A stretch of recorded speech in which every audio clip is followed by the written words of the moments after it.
বিকেলে বাগানে এসেছি, গাছে পানি দিয়েছি আর কিছু কাজও করেছি। তো কি কি কাজ করেছি সবই তো আপনাদের সাথে শেয়ার করি। তো চলুন আমি কি কি কাজ করেছি সেগুলো আপনাদের সাথে একটু শেয়ার করি। প্রথমে আমার ওই পাশে কিছু গাছ ছিল, সেই গাছগুলো এখানে নিয়ে এসেছি। যে এখানে এই পাশে কিছু গাছ নিয়ে এসেছি। তারপরে আরও কিছু গাছ কোথায় নিয়েছি সেটা আপনাদের সাথে শেয়ার করব, দেখতে থাকুন। পাশাপাশি আমার গাছের কিছু আপডেটও দেখাচ্ছি, কি কি হচ্ছে। যে বেগুন ধরে আছে, কামরাঙ্গা গাছে অনেক ফুল এসেছে, বোম্বাই মরিচ গাছে। তো এই গাছটা নুয়ে গেছে, এটাকে একটু দিয়ে একটা বাঁশ দিয়ে ঠিকা দিতে হবে। আর এই মরিচ গাছটা মাশাআল্লাহ বেশ ভালো হচ্ছে। আর এই যে কিছু চন্দ্রমল্লিকা গাছ ওখান থেকে ওই জায়গা থেকে সরিয়ে এই যে এখানে নিয়ে এসেছি, এই যে এই জায়গায় নিয়ে এসেছি, এখানে রেখেছি। ওই জায়গাটা একটু হালকা করেছি। ওই যে কিছুদিন আগে বললাম যে ইঁদুরে বাসা বেঁধেছে, 5টা বাচ্চা, 5টা বাচ্চা মেরেছিও। তো ওই জায়গাটা একটু ক্লিয়ার করলাম, পরিষ্কার করলাম। এই যে এই জায়গাটা একটু ঝোপালু ছিল, ছায়াতে এনে অনেক গাছ রেখেছিলাম, তো এইগুলো সরিয়ে দিয়েছি, দিয়ে এই জায়গাটা পরিষ্কার করেছি। এই যে হালকা করেছি, এখানে এখন পরিষ্কার রাখা যাবে, তাহলে আর ইঁদুর আসতে পারবে না। ইঁদুর কিন্তু বেশি ঝোপালু জায়গায় ইঁদুর থাকে। আর এই জায়গাটাও পরিষ্কার করেছি, এই যে পানি দিয়ে ধুয়ে দিয়েছি এই জায়গাটা। তো এই জায়গাটা সরিয়েছি, এখানে অনেক মাটি ছিল, সেগুলো পরিষ্কার করে এই যে কিছু গাছের মধ্যে দিয়ে দিয়েছি। আর দেখাই এই যে আমার মাশাআল্লাহ জামরুল, এই যে 4টা জামরুল ধরেছে, আর ধরেনি, এই 4টাই ধরেছে মাশাআল্লাহ। যাই হোক, আলহামদুলিল্লাহ, আল্লাহর কাছে হাজার শুকুর। আর এখানে কিছু কাটিংয়ের গাছ আছে, এই যে মাশাআল্লাহ এগুলো হয়ে গেছে, গ্লাস পটে ছিল।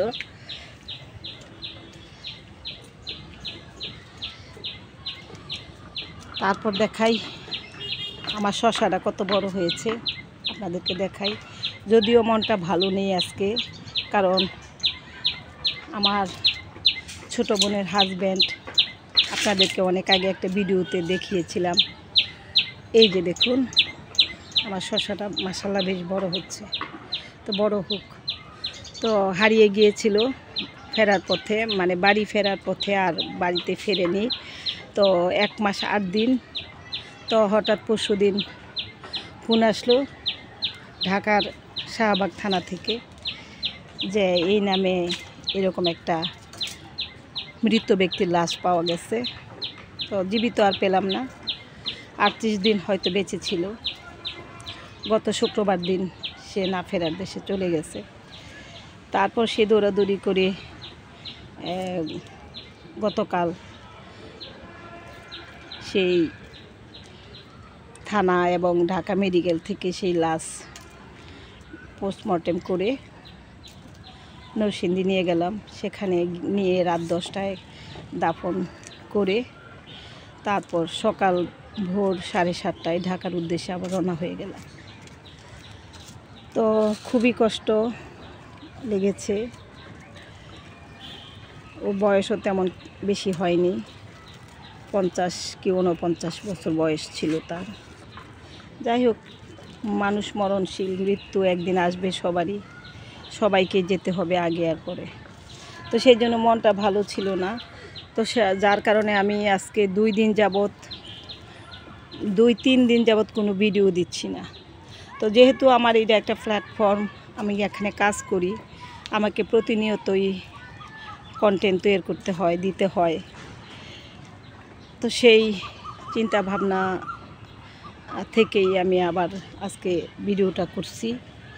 যদিও মন ভালো ছিল না, তবুও করেছি, যেহেতু এটাও আমার একটা কাজ, এটাও আমার একটা জীবনের অংশ।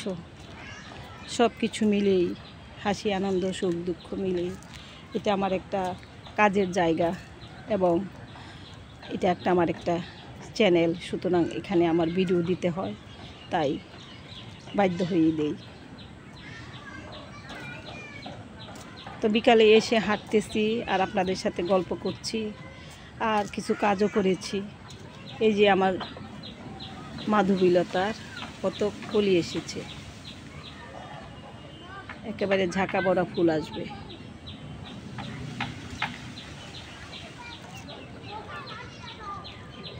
এই যে কি সুন্দর একটা জবা ফুটে আছে। বাগান বিলাস তো ফুটছে অনেক দিন যাবতই। এই যে এখানে অ্যারোমেটিক জুঁইও ফুটবে, আবার গোলাপি জবা, এই যে আরেকটা জবা,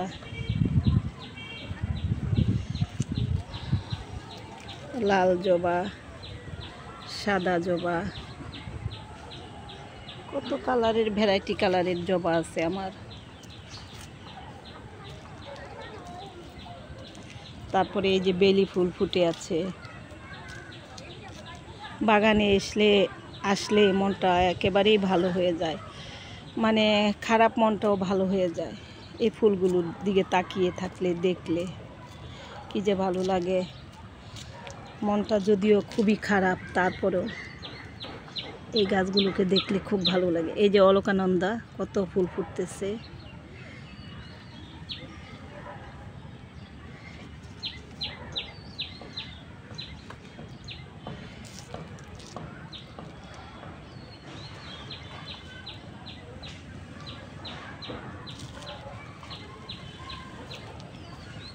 এই যে একটা কমলা রঙের গোলাপ, এই কমলা রঙের গোলাপেরও একটা করুণ ইতিহাস আছে।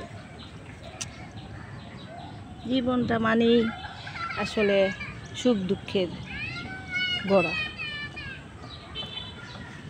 প্রতিটা মানুষের জীবনে সুখ দুঃখ জড়িত। আমি যদি আমার ব্যক্তিগত সুখটা দেখি তাইলে কিন্তু হয় না। আমার ব্যক্তিগত সুখের পাশাপাশি আমার আত্মীয় স্বজন, পারিবারিক সবার সুখ সুবিধাটা নিয়ে কিন্তু আমার সুখ শান্তি নিহিত। শুধু আমার ব্যক্তিগত সুখে না, আমার আপনজন, আমার আত্মীয় স্বজন কেমন আছে, তারা ভালো থাকা মানে আমি ভালো থাকা, তাদের কষ্ট মানে আমার কষ্ট। আমার ছোট বোনটার একটাই ছেলে, আর কোনো ছেলে মেয়ে নেই, একা বাড়িতে থাকে, কেউ নেই আশেপাশে আত্মীয় স্বজন। যারা আছে তারাও তেমন একটা সুসম্পর্ক বজায় রাখে না। তো কি আর বলবো, সব কিছুর মালিক আল্লাহ, আল্লাহর কাছে হেফাজত করে রেখেছি, আল্লাহ দেখবেন। আমরা তো উছিলা মাত্র, খোঁজখবর নেই।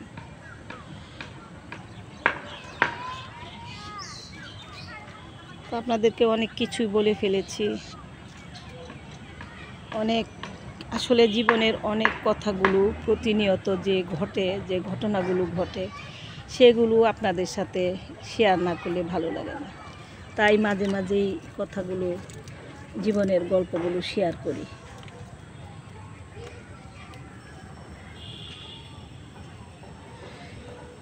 যাই হোক, বাগানে এসে পানি দিলাম মন ভরে গাছগুলোতে।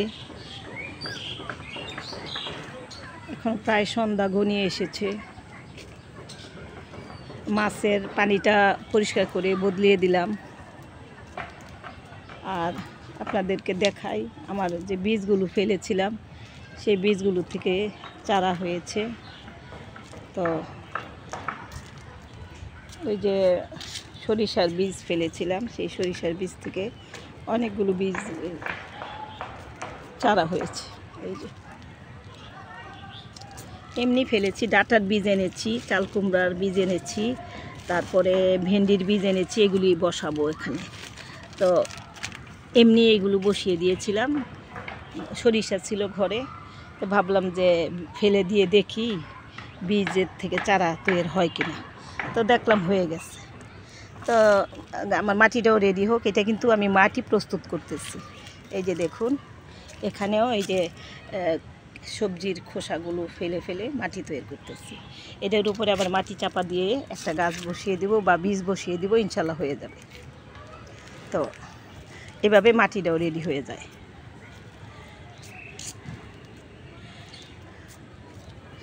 এই মরিচ গাছটা বোধ হয় আর হবে না, এটা না হলে তুলে ফেলে এই যে ভেন্ডির বীজ বসিয়ে দেব। আর এখানে কতগুলি চাল কুমড়ার চারা হয়েছে, এখান থেকে সবগুলো রাখবো না, এখানে একটা রেখে বাকিগুলো তুলে অন্য জায়গায় বসিয়ে দেব।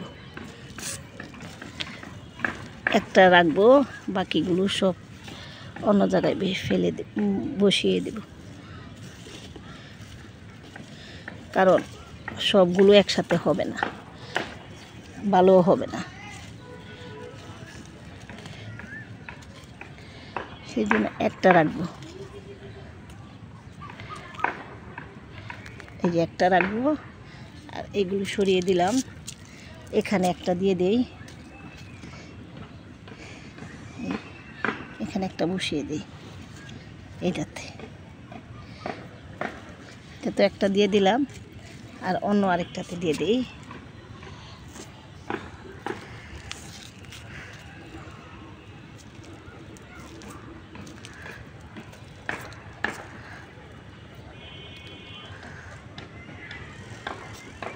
এটাতে দিয়ে দিই।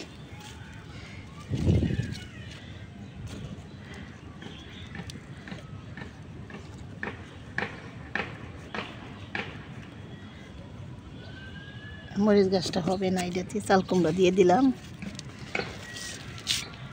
এই কোনায় একটা দিয়ে দিই, তারপরে মাচার ভিতরে দিয়ে দিব। ফেলে দিতে মায়া লাগে, এই জন্য ফেলে দিই না, দিই এখানে একটা দিয়ে দিই।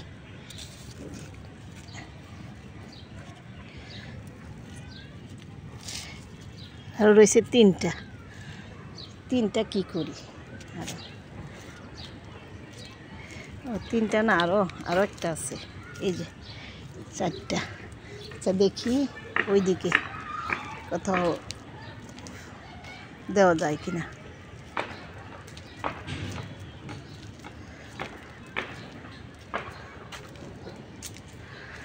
এইটাতে দিয়ে দিই, দেখি এটাতে তো আচ্ছা হইলে হবে, দিয়ে দিলাম।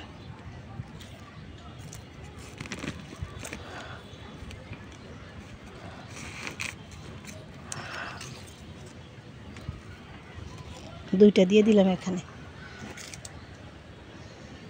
তারপর এই পাশে দিয়ে দেই।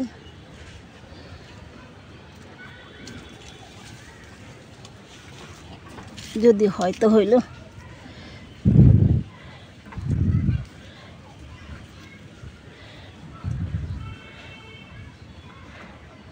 দুইটা দিয়ে দিলাম।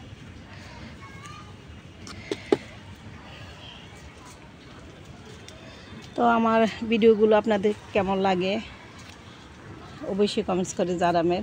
ভালো লাগলে আমার চ্যানেলটাকে সাবস্ক্রাইব করে আমার পাশে থাকবেন, বেল বাটনটা বাজিয়ে দিবেন, তাহলে আমার ভিডিওর সমস্ত নোটিফিকেশনগুলি পেয়ে যাবেন।